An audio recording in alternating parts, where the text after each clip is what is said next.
Continuando aqui, então, questão 3, ITA 2024, segunda fase dissertativas. Então, a gente vai dar uma olhada, né? 4 itens aqui para a gente. Questão 3. São descritos dois experimentos, 1 e 2, a respeito de uma solução aquosa de uma substância A de massa molar igual a 50 gramas por mol, que não se dissocia e não se volatiliza. Então você joga ela em água, ela não vai separar em B e C, não vai ionizar, não vai sofrer dissociação iônica, só vai se solubilizar e ela também não evapora, né? Não volatiliza aí. Beleza, não uma substância não volátil. Os experimentos foram realizados a 25 graus Celsius, né? Importante. Experimento 1. Em um becker foram dissolvidos 100 gramas da substância A em 300 mililitros de água pura. Então formou uma solução de A em água pura, uma solução da substância A. A seguir, colocou-se o becker em um recipiente que foi fechado. Então, um sistema fechado com esse becker e a solução A. Beleza? 2. Em um becker denominado 1, preparou-se uma mesma solução descrita no experimento 1 e um outro becker 2 adicionou-se 360 ml de água pura. Em seguida, os dois beckers 1 e 2 foram colocados em um recipiente fechado. Então, no experimento 1, é um sistema fechado, uma coisa fechada. A gente vai visualizar esse experimento 2 aqui, principalmente no final, quando for falar do item D, eu vou ter um experimento, vai ter um vídeo para você visualizar isso. Mas no item A, uma solução de A num sistema fechado. No experimento 2, essa solução A e um outro becker com água pura no mesmo volume, também num recipiente fechado. Beleza. Considere que a solução A se comporta idealmente, né? Então, se comporta ideal, né? Para gente aqui, nível médio, gases, soluções, tem que se comportar de forma ideal, senão vai ficar bem zoado fazer os exercícios, né? A massa específica da água, né? É 1 grama por centímetro cúbico, que é a densidade, e a pressão de vapor da água é 23,8 torricelli a 25 graus Celsius, que é a temperatura do experimento. Beleza. Então, solução ideal, de boa, densidade 1, pressão de vapor é esse valor aqui. A partir das informações acima, determine os valores numéricos das frações molares da substância A e da água na solução do experimento 1. Então, fração molar, o que é? Fração mássica, o que é? É a massa de A na massa total da solução. Fração molar, o que é? É a quantidade em mols de A na massa total da desculpa, fração mássica é a massa de A na massa total da solução. Fração molar, o que é? É o número de mols de A na quantidade total de mols da solução. E aí fazer isso para o A e fazer isso para a água. Então, fração molar, fração mássica, tranquilo. B. Determine o valor numérico da fração molar da água na fase de vapor do experimento 1. Então, experimento 1, solução aquosa de A na água, recipiente fechado. Vai ter aí a evaporação, a gente vai ter que fazer uma conta da fração molar de água na fase vapor. Aí tem que ficar esperto aqui, né? Porque ele falou, ó, a substância A, ela não se dissocia e não se volatiliza. Então, no experimento 1, a gente tem o becker com água e o A dissolvido. Apenas a água vai evaporar e entrar em equilíbrio porque o sistema está fechado. Então, a água evapora, entra em equilíbrio e o soluto A continua ali na solução. Essa fração molar da água, o que a gente tem de vapor aqui? Só tem água. Então, a fração molar da água vai ser 100% ali, vai ser 1, porque só vai ter água na fase vapor. A gente vai entender isso melhor explicando, tá? C. Determine o valor numérico da pressão de vapor da água em Torricelli no experimento 1. Então, a fração molar a gente já sabe que no experimento 1 o vapor que tem ali dentro daquele sistema fechado é só vapor de água, porque o A não se volatiliza, e ele quer que a gente calcule essa pressão de vapor. Se fosse água pura, a gente ia utilizar a pressão de vapor da água, que é esse valor aqui. Então, a água pura causaria uma pressão de vapor nesse valor, quando entrasse em equilíbrio, a água e o vapor de água. Mas, como é uma solução, a gente vai ter que fazer um cálculo aqui. E aí, como é solução ideal, a gente usa a lei de Raoult, que é usando fração molar, essa pressão de vapor da água pura.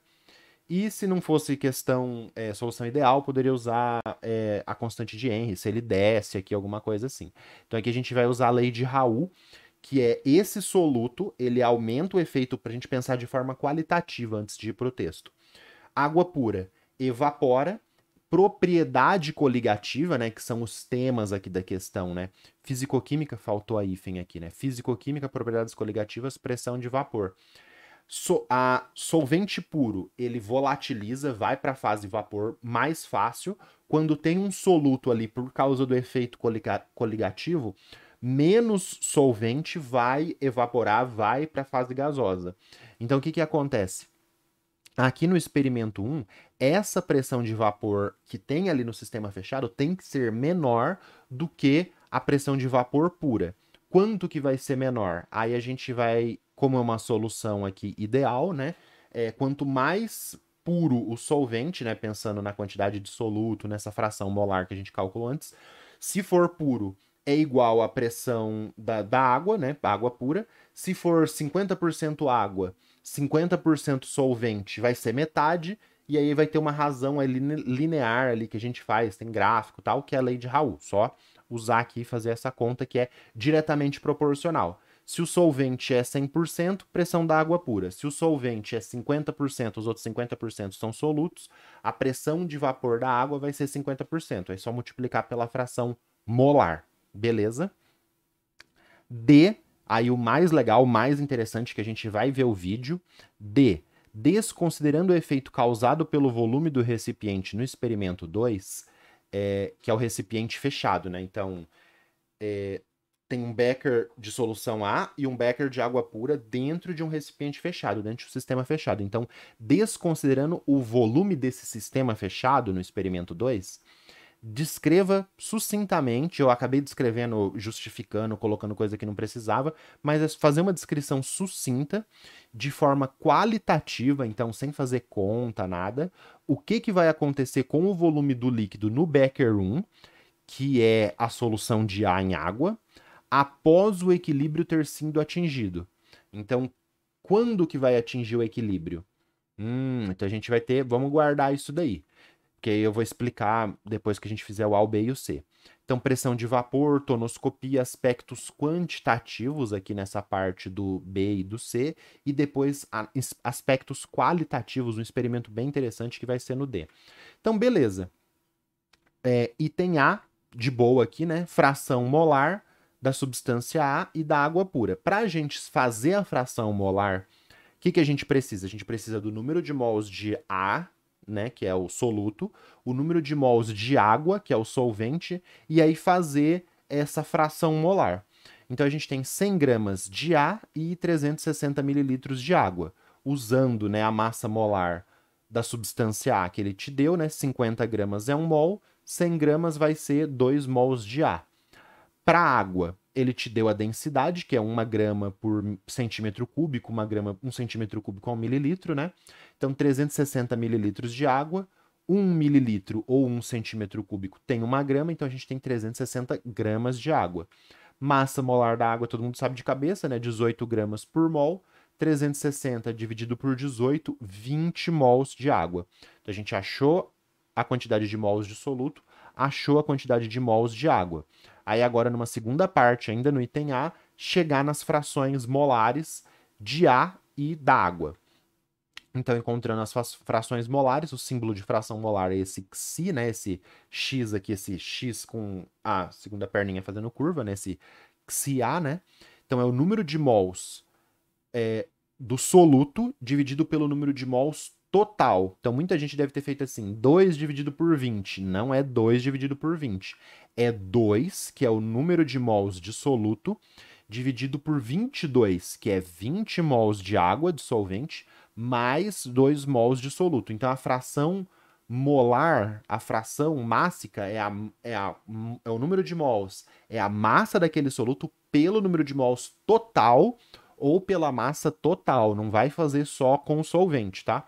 Então, número de mols de soluto, 2. Número de mols total, 2 mais 20, 22. 2 dividido por 22. Fração molar de A, 0,09. Beleza? Fração molar do solvente, que é a água, né? Você poderia fazer 20 dividido por 22 e chegar em 0,91, ou você pode fazer somando as frações molares, né? Que é a quantidade, a fração molar de A mais a fração molar do solvente água somado tem que dar 100%, tem que dar 1. Então, se o soluto é 0,09, o solvente, a água, tem que ser 0,91. Então, isso você faz com fração molar, você faz com fração mássica. A soma das frações tem que dar a totalidade. A totalidade é 1 ou 100% aqui, beleza? Então, a gente achou a fração molar de A, achou a fração molar da água. Tranquilo. C. Determine o valor numérico da pressão de vapor da água em Torricelli no experimento 1. Então, como ele falou no texto, né, a substância A ela não se volatiliza, não vai passar para a fase gasosa, assim apenas a água vai para a fase gasosa. Então, no vapor, a fração molar é 100%. Então, 100% do vapor que está dentro desse recipiente fechado do experimento 1 é água. Então, a fração molar de água é 1 no vapor, mas no solvente, a fração molar de água é 91%. Beleza? Porque tem soluto ali, só que esse soluto não volatiliza. C. Determine o valor numérico da pressão de vapor no experimento 1. Aqui é usar a lei de Raoult, que eu falei para você que tem essa razão. A lei de Raoult, né, quando a gente tem solução ideal, é linear. Quanto mais solvente você tem, mais esse solvente evapora. Se mais solvente evapora, maior a pressão de vapor. E a pressão de vapor máxima vai ser quando você tiver apenas o solvente, que é o solvente, o solvente puro ali. Então, a pressão de vapor da água pode ser encontrada pela lei de Raoult, e a pressão de vapor da água pela lei de Raoult e pela pressão de vapor da água pura, que é P0 da água. Então, se eu tiver água pura, a fração molar ali do líquido é a água pura, vai ser 1, e aí 1 vezes essa pressão de vapor da água pura que ele te deu, que é 23,8 Torricelli, você chega na pressão de vapor. Então, é importante isso. Água pura, pressão de vapor máxima, porque água pura, naquela temperatura, você usa o valor que você tem. Se é uma solução, vai ter menos solvente e vai ter uma parte de soluto. Quanto menos solvente tiver, né, pensando numa solução ideal, quanto menos solvente você tiver, menor vai ser a fração molar e menor vai ser a pressão de vapor, porque vai ser uma porcentagem da pressão de vapor da água pura. Então, se for 50% água, 50% soluto em mol, fração molar vai dar meio, e aí vai ser metade dessa pressão de vapor, beleza? Agora a gente vai fazer a conta aqui. A gente vai usar a pressão de vapor do solvente puro e vai usar a fração molar do solvente, a fração molar da água, que é 0,91, 91%. Aí faz essa conta aqui, né, chatinha ali, 0,91 vezes 23,8, 21,6 Torricelli vai ser a pressão de vapor da solução. Olha só que legal. Aqui você sabe de forma qualitativa os efeitos coligativos. Então, eu tenho uma solução, coloquei um solvente ali, o que acontece? Diminui a temperatura de congelamento, aumenta a temperatura de ebulição, diminui a volatilidade, então essa solução ela evapora menos. Se diminui a volatilidade, ela evapora menos, tem menos vapor, diminui a pressão de vapor. Aí tem os efeitos de osmose, que a gente estuda também em propriedades coligativas. Qual mais que tem? Principais são esses, né? Temperatura de congelamento, temperatura de ebulição, volatilidade, pressão de vapor, que a gente está vendo aqui que diminui, e os efeitos ali na osmose, para onde que vai ter pressão osmótica também. Beleza? Então aqui tá o A, o B e o C. Agora a gente vai ver toda um experimento do que realmente acontece no D, de verdade, com vídeo, que ele é concedido aí de uso livre, né? Não é uso livre, você pode usar fazendo a referência da Universidade da Carolina do Norte, NCS, Universidade da Carolina do Norte de Ciências e Matemática. Então vamos ler de novo o D e ver o vídeo do experimento.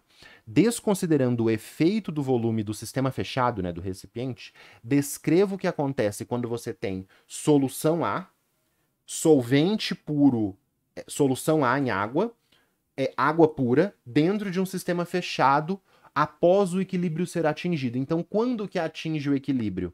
Olha só esse vídeo. Beleza, vamos ver o experimento aqui então.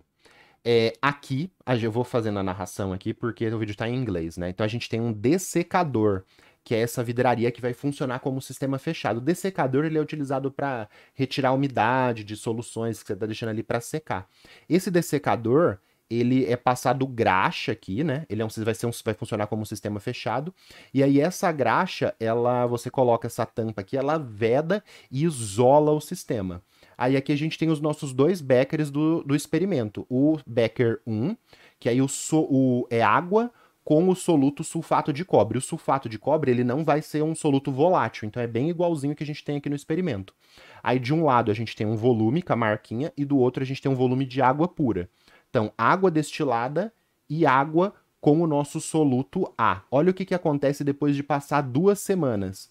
O volume da solução de sulfato de cobre aumentou, depois de 4 semanas, olha como que demora, e aí até atingir o equilíbrio demora 6 semanas, ainda tem água destilada, olha o volume inicial, como que abaixou aqui o volume de água, e somente depois de 8 semanas atinge o equilíbrio, e aí toda a água saiu do becker que tinha água pura e foi para o becker com água e soluto A, o soluto não volátil, beleza? North Carolina School of Science and Mathematics, né? NCSSM aí concede esse vídeo desde que faça referência. Olha que experimento muito interessante. Essa vidraria, pessoal, agora eu vou colocar aqui o desenho. Essa vidraria aqui, o dessecador, inclusive eu quase quebrei um no laboratório que eu trabalhava como auxiliar, tal, técnico, fazia um IC ali que a gente fez em inorgânica, que ele tem essa graxa, ele é bem duro, aí eu fui puxar e ele sai com tudo, né? Então, esse é nosso sistema fechado aqui, ele tem graxa, veda, e aí tem essa coisinha aqui que é uma entrada de ar. Se você virar, vai permitir entrada de ar, se você fechar, ele se comporta como sistema fechado. Então, ele pede para você desconsiderar o efeito causado pelo volume desse recipiente, que é o sistema fechado. E aí, o que a gente viu no vídeo da Universidade da Carolina do Norte aí?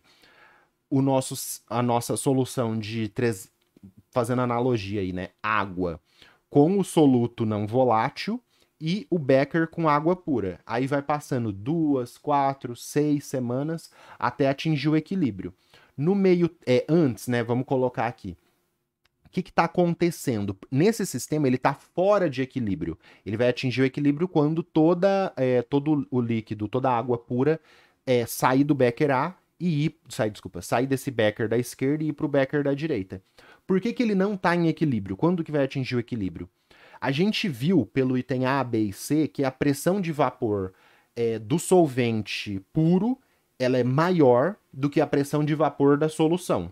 Então, o que acontece? O que é de forma qualitativa, sem entrar em potencial químico, coisas mais avançadas aí que poderia atrapalhar um pouco a gente entender isso aqui de uma forma mais tranquila. A solução pura, o solvente puro, ele, se tivesse assim, ó, se tivesse só ele, não ia acontecer nada. Se tivesse só o solvente puro dentro do recipiente fechado, ia ficar assim. Ia ficar lá o líquido e para sempre. Por quê? A quantidade de solvente que passa para a fase gasosa, né, que evapora aqui, e a parte de vapor que está dentro do recipiente que condensa é igual. Então, se só tivesse o solvente puro, ou só tivesse, né, aí você tem que ignorar as setas, a solução, ela ia ficar ali dentro do recipiente e acabou. Agora, o que acontece? A gente tem dois líquidos aqui com pressão de vapor diferente. E aí, o que acontece? O solvente puro, ele evapora numa grande quantidade, porque ele é mais volátil, ele não tem o efeito coligativo, e tem a condensação ocorrendo nele. Já a solução, que é o solvente água com o soluto A, ele vai ter esse vapor condensando na solução, que é a seta azul, mas o quanto desse líquido evapora, volatiliza, é menor do que o do solvente puro. Beleza?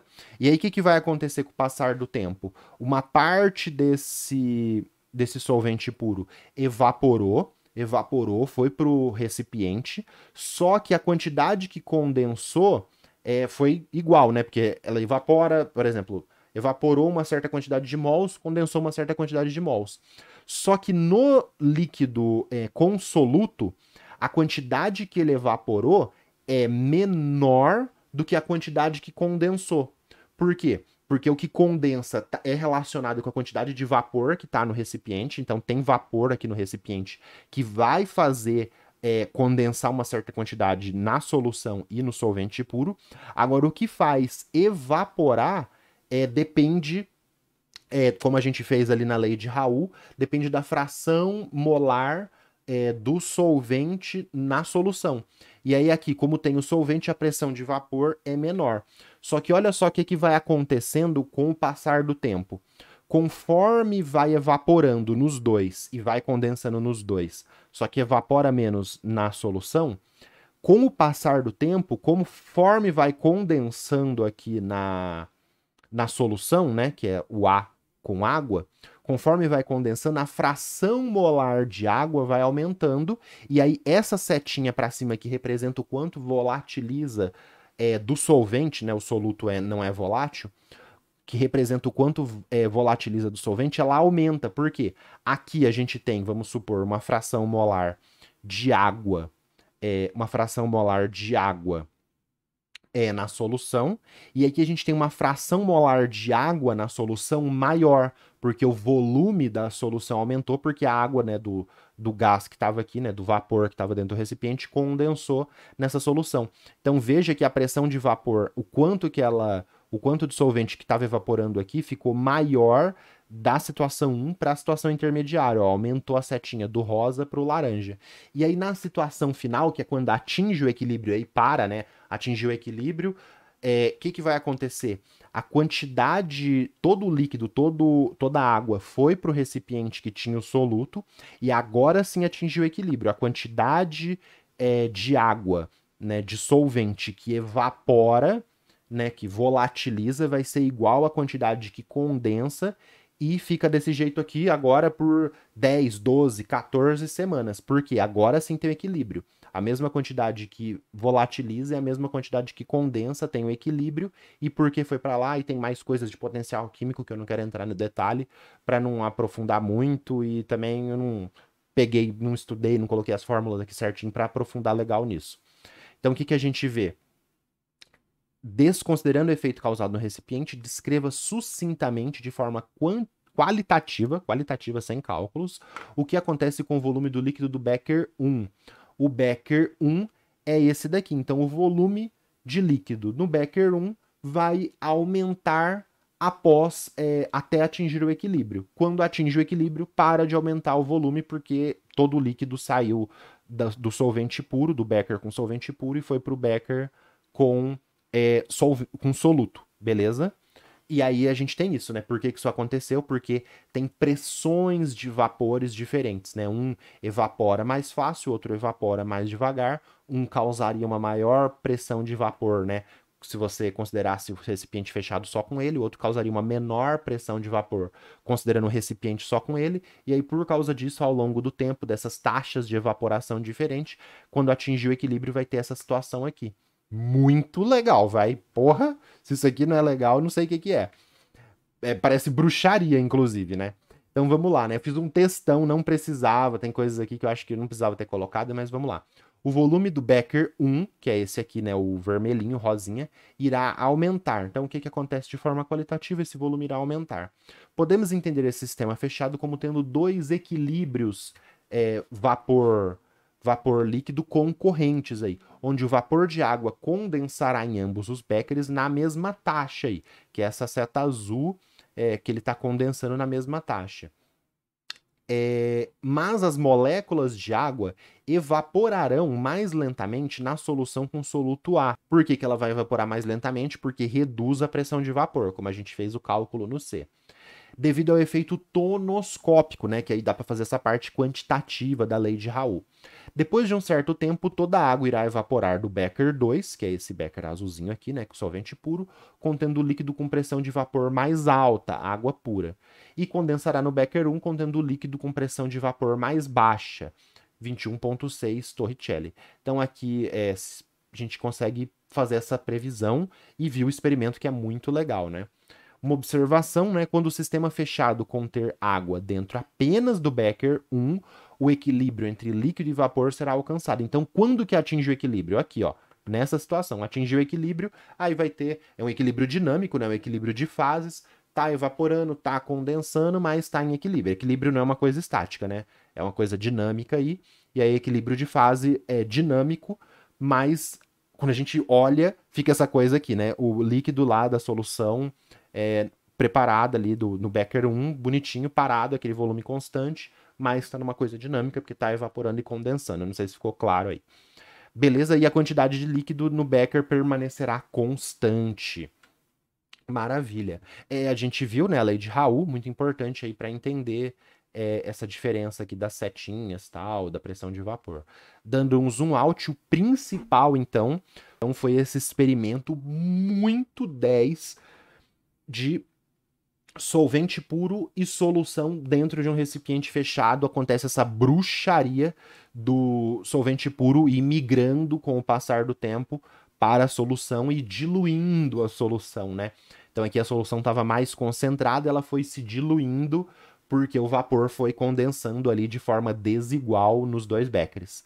Muito 10. Sugestões aí para você. Vou deixar duas sugestões aqui, né? Então a gente viu esse experimento. A primeira sugestão é um exercício da Universidade Regional do Cariri, do Ceará, que faz uma revisão muito legal aí de propriedades coligativas, dos efeitos coligativos, passa por vários, é uma boa revisão.